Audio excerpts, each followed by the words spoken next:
Isso aí, galera, bora lá para mais um React. E quem tá de volta aqui é o meu casal de brasileiros canadenses preferido. Tô brincando, né? Tô falando aqui do Leon e da Nilce, né? Do Cadê a Chave? Que a gente já reagiu aqui 3 vezes, é o 4º React que a gente faz deles. E eu tava a fim de consumir um alfacezinho, tá? E eu acho que, assim, eu não tenho problemas com o conteúdo que eles fazem. Eu os classifico como progressistas liberais. Mas eu acho que, enfim, dá pra gente classificar como alface. E me chamou a atenção o título do vídeo de hoje, que é: a gente mora no Canadá e apoia o socialismo? É uma pergunta, né? Então vamos falar do socialismo canadense. Sim, por isso que eu decidi fazer esse react aqui, para que a gente possa falar do suposto socialismo canadense. Então, sem mais enrolação, bora pro vídeo. Vamos só fechar aqui uma pergunta que vem, e essa daqui eu acho que vale corte, meu bem. Pergunta do Good Cass. Essa vale corte porque é repetidíssima. Vamos fazer um corte dessa? Do que? Eu não sei qual é a pergunta. Vocês apoiam o socialismo e moram no Canadá? Ó, vamos lá. Todo mundo chama... Eu já vi essa mesma galera que fala isso. Vamos responder. Não. Eu já vi criticando, tipo assim, chamando o Trudeau de comunista. Fala, o partido do Vocês Trudeau... decidam primeiro. O partido do Trudeau... É social-democrata. É o partido que por mais tempo governou o Canadá desde a criação dele. Tipo assim, não só isso, né? o partido dele, tipo assim, eu não sei como é que tá agora o número nos anos 2000, mas no século 20, de 100 anos, o partido governou por 70. Então, vamos falar aqui do Canadá. O que a gente defende? O que eu acho bom aqui no Canadá, que eu acho que o Brasil deveria ter? Aqui existe uma saúde universal de uma qualidade muito alta. É perfeita? Não. Mas é universal e todo mundo tem acesso a ela. É uma coisa cujo nível eu gostaria de ver no Brasil. Aqui você tem um ensino público de qualidade. Principalmente aqui em British Columbia, onde a gente mora, é um lugar que tem um ensino público de altíssima qualidade. Não só isso, o ensino superior aqui, ao contrário do que acontece nos Estados Unidos, é subsidiado para cidadãos e para residentes permanentes. A gente... Tá, mas só um pouquinho, Leon, nos Estados Unidos também é subsidiado. Talvez seja bastante diferente. Acredito que a intensidade no Canadá seja muito maior, mas não dá pra dizer que não há subsídio para o ensino superior nos Estados Unidos. Mas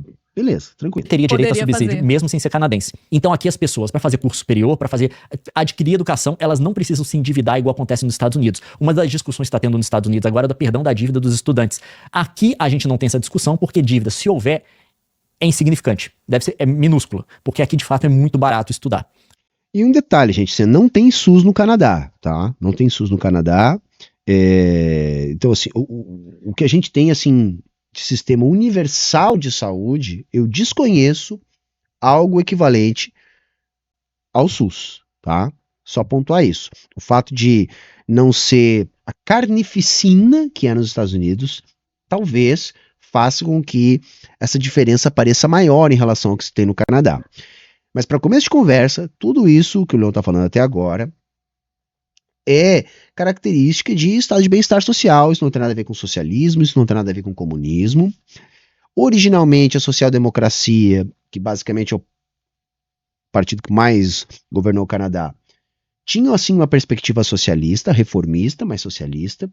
Não é o caso da social-democracia canadense, que não tem uma perspectiva de reformas estruturais a fim de implantar o socialismo. Não, é simplesmente um partido que se dedicou a construir um welfare state no Canadá. Tá? E isso vai se constituir ao longo daquele período de Guerra Fria, ao longo daquele período que estabeleceu a social-democracia na Europa, e de alguns anos para cá, inclusive, isso vem, vamos dizer assim, sofrendo alguns ataques. Sobretudo porque não tem mais a União Soviética para obrigar o campo capitalista a entregar alguma qualidade de vida.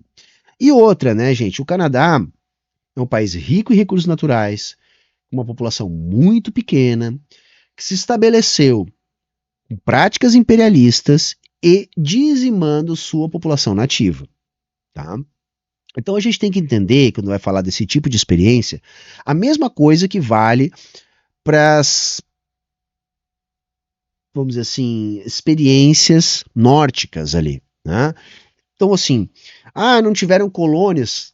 Mais ou menos, tiveram sim, né? A Holanda teve colônias, tem a Companhia das Índias, tem a colonização indireta, ou seja, países que trabalharam com outros países que tinham colônias, enfim, também se beneficiaram da exploração colonial e até hoje se beneficiam da prática imperialista. Então o Canadá, ele é um país que pratica, né, o imperialismo, assim, à la Lenin, né, com exportação de capitais, e também alguns que a gente pode classificar como imperialismo à moda antiga, tá, com dominação direta, e enfim. Então, assim, a qualidade de vida do Canadá também foi construída às custas da dominação do sul global.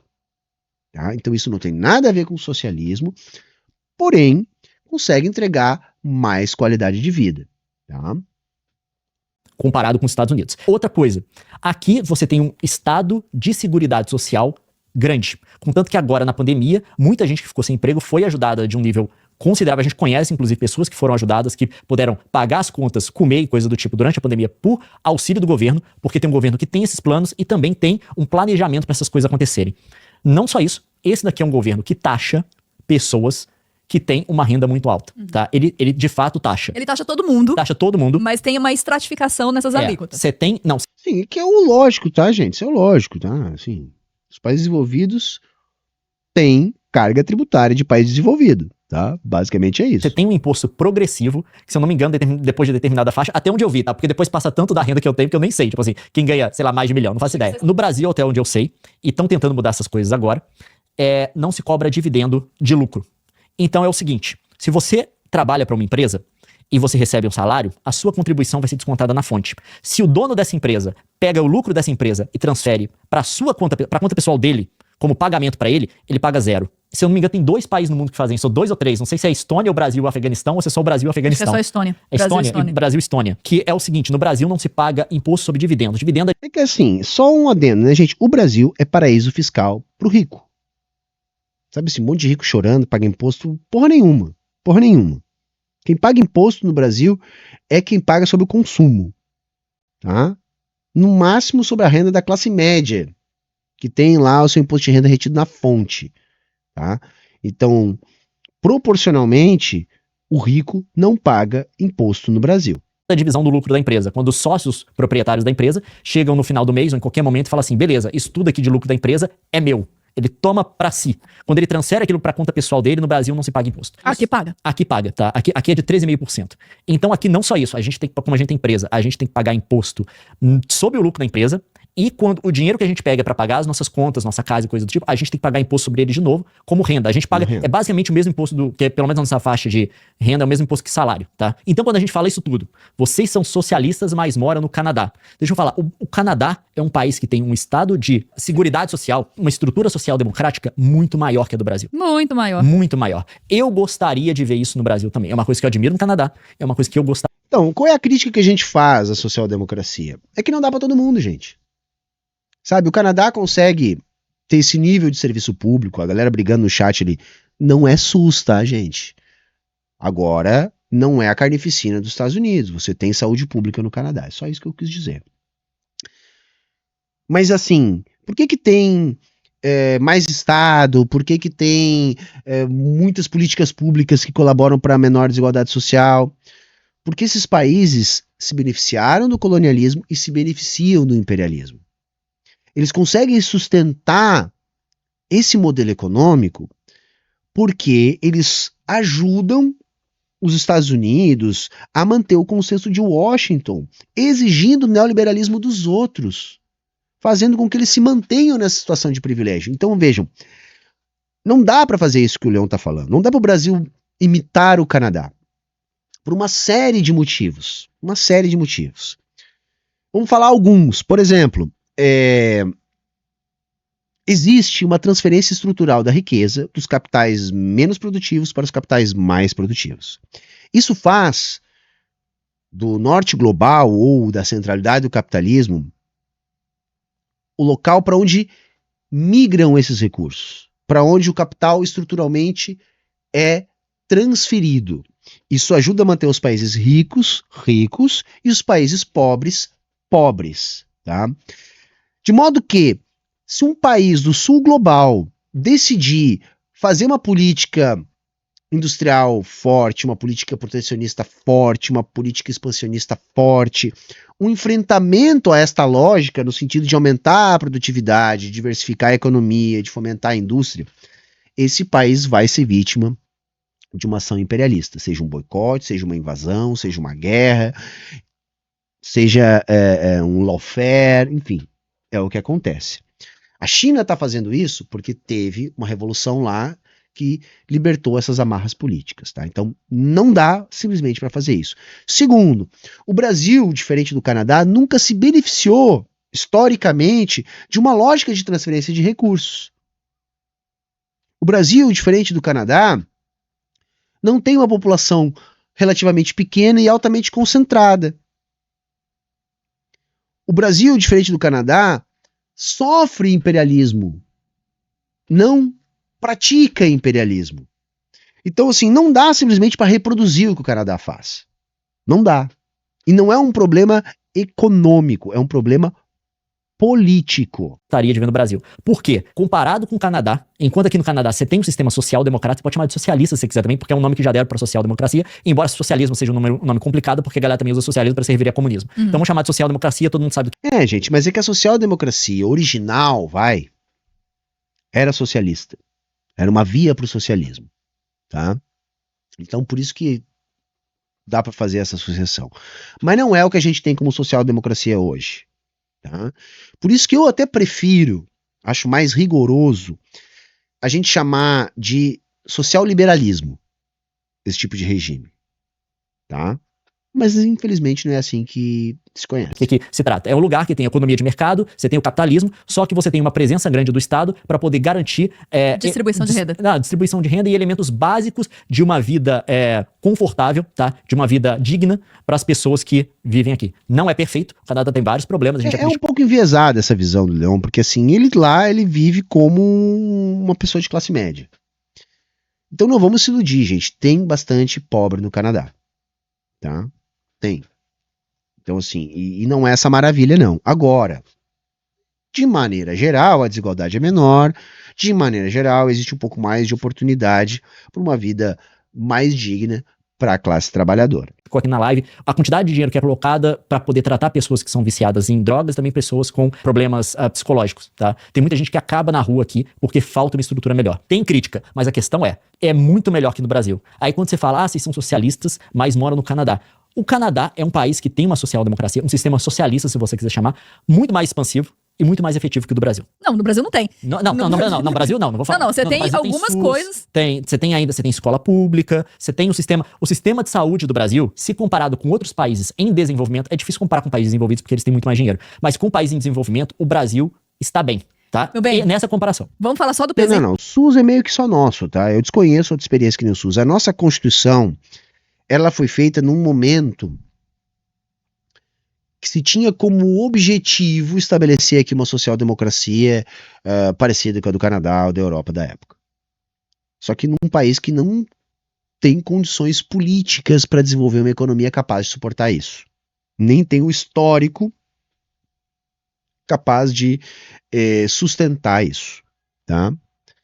Então é bem avançado. A proposta original da nossa Constituição, um sistema que deveria ser único de saúde, a gente perdeu essa ideia de único, e isso faz com que haja essa disparidade, que haja tanta desigualdade dentro da saúde. Se o sistema fosse único mesmo, seria ainda melhor, mas teria que ter recursos para isso. A gente tem uma educação universalizada, gratuita, né? De responsabilidade do Estado. Isso também é bastante ambicioso, embora insuficiente, porque eu defendo, por exemplo, que não existisse universidades privadas, né? Justamente para eliminar esse tipo de desigualdade, etc. Mas não há abrangência dentro da nossa rede pública, né, de ensino superior. Então a gente tem sim garantias constitucionais baseadas neste princípio, tá? Mas isso não consegue ser efetivo, pelo menos para a maior parte da população. Porque o presidente... Eu tô falando em termos históricos. Porque agora teve 1% na saúde pública e na educação, então pera lá. Então a gente tá falando do Brasil social-democrata, não do Brasil de ultradireita, que é agora de extrema-direita. Mas... eles deviam estar gravando isso na época do Bolsonaro, do Temer, tá? Mas assim, esse Brasil que desmonta a educação não precisa ser necessariamente de direita ou ultradireita. Basta seguir o piloto automático, instrumentalizado pela nossa classe dominante para a nossa economia. Tanto é que a gente está vendo uma série de ameaças à saúde e à educação pública, com a desvinculação dos pisos constitucionais, num governo Lula. Eu acho que isso é bastante didático para entender o que eu estou querendo dizer. Não há liberdade para executar um projeto econômico social-democrata ao sul do Equador. Tá? Enquanto a gente está gravando aqui, segundo o que me informa o chat, está rolando um golpe de Estado na Bolívia. Tá? Tá rolando um golpe de Estado na Bolívia. Né? Talvez tenha a ver com as reservas de lítio, talvez tenha a ver com a dificuldade de alinhamento aos interesses geopolíticos da centralidade do capitalismo, que é o que acontece. A história da América Latina é uma história de golpes. Cada vez que a gente pula fora, né, da cartilha do imperialismo, é golpe de Estado, gente. É o que acontece. Mas eu acredito que a pergunta do K seja por conta do nome do partido. De fato, o partido do Trudeau se chama Liberal, mas se você pesquisar na internet, você vai ver que é só o nome, não é, o liberal daqui não corresponde ao que vocês chamam de liberal aí no Brasil. Todo mundo chama o partido do Trudeau, não tô defendendo o Trudeau aqui, tá? Eu tenho várias críticas a ele. Mas o partido do Trudeau é considerado o partido, eles chamam de partido, o líder natural do Canadá. É o partido Porque mais na maior antigo. parte da história, tipo assim, é que o partido conservador aqui... O liberal lá é mais no sentido de progressista, tá? Muitas vezes associado à esquerda, mas eu acho que não dá simplesmente para a gente reproduzir assim aqui no Brasil, dizer que no Canadá, nos Estados Unidos, liberal é igual à esquerda. Não é. Por quê? Porque a gente tem que ter algum critério. E a esquerda tem que ser, na minha interpretação, anticapitalista, ainda que reformista anticapitalista. Então não é a mesma coisa. Agora, esse liberal ele é muito mais uma oposição ao conservador, que é associado lá à direita, tá? Do que necessariamente esquerda. Tá? Eu não gosto de fazer essa tradução, embora entendo que muitas pessoas façam assim, dizendo o liberal no Canadá é a esquerda. Não, são os progressistas, são os que se opõem aos conservadores, eu acho que fica melhor. Tá? Porque não há um questionamento do capitalismo ou mesmo do establishment neoliberal, que eles podem não praticar, já que eles têm uma espécie de social-democracia, mas eles ajudam a reforçar para o sul global a fim de, inclusive, poder sustentar a sua social-democracia. Então eu não classifico esses regimes como regimes de esquerda. Tem muito problema de se manter no poder, contanto que ele já teve que se reorganizar várias vezes. E quando a social-democracia estava muito popular, até a década de 90, eles até se reorganizaram e se chamaram de partido, conservador progressista, porque não faz o menor sentido. É igual o conservador e depois eles se reorganizaram de novo e se chamaram de conservador, é o partido que tem hoje. Então, tipo assim, é um país que, na maior parte da história dele, desde a independência, né, foi governado pela centro-esquerda. Tanto é que se você pode colocar na Wikipedia, você pode pesquisar, e ele tá lá que é um partido político de centro-esquerda. É um partido de centro-esquerda. Centro-esquerda justamente porque defende os princípios da social-democracia. Então é isso. Então é isso que a gente quer. A gente quer justamente o centro-esquerda no poder no Brasil. E esse medo, gente, esse medo que tá sendo semeado no Brasil, tipo assim...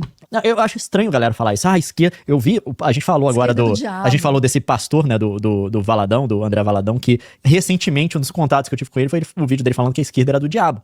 Só que as pessoas esquecem, né? Porque todo mundo vive aqui nas conquistas da esquerda e eles esquecem o quanto nós devemos pros movimentos de esquerda. Tipo assim, você gosta de ter uma jornada de trabalho de 8 horas em vez de 16? Você aí, mulher, você gosta de votar? Né? Ou de poder trabalhar, sair de casa. Ou de ter direito às férias, não é mesmo? Ou... Segundo o Monark, não, né? A mulher tem que voltar pra dentro de casa, porque aí o marido vai conseguir sustentar todo mundo sozinho. Basta as mulheres voltar pra dentro de casa, que aí vai ter renda pra sustentar tudo sozinho. Ou ter direito de folgar um dia na semana. Isso tudo, embora tenha sido implementado por governos no país de diversas vertentes ideológicas, em termos de como isso surgiu no movimento trabalhista internacional, isso surge por meio de movimentos de esquerda, né? E hoje todo mundo se beneficia, todo mundo se goza das benesses, né? Dos frutos desse movimento trabalhista de esquerda. Cara, mas você não tá entendendo que a direita não tá nem aí pra jornada de trabalho de 8 horas. Porque se a jornada de trabalho for de 12 horas... significa que na cabeça deles, eles vão botar alguém a trabalhar para eles 12 horas. Não é que eles vão trabalhar 12 horas, entendeu? Na cabeça dessa gente, né, do empreendedor sem capital, do empreendedor sem empreendimento, se você acabar com a aposentadoria, não é eles que não vão se aposentar, é o funcionário deles que não vai, entende? É assim que essa galera pensa.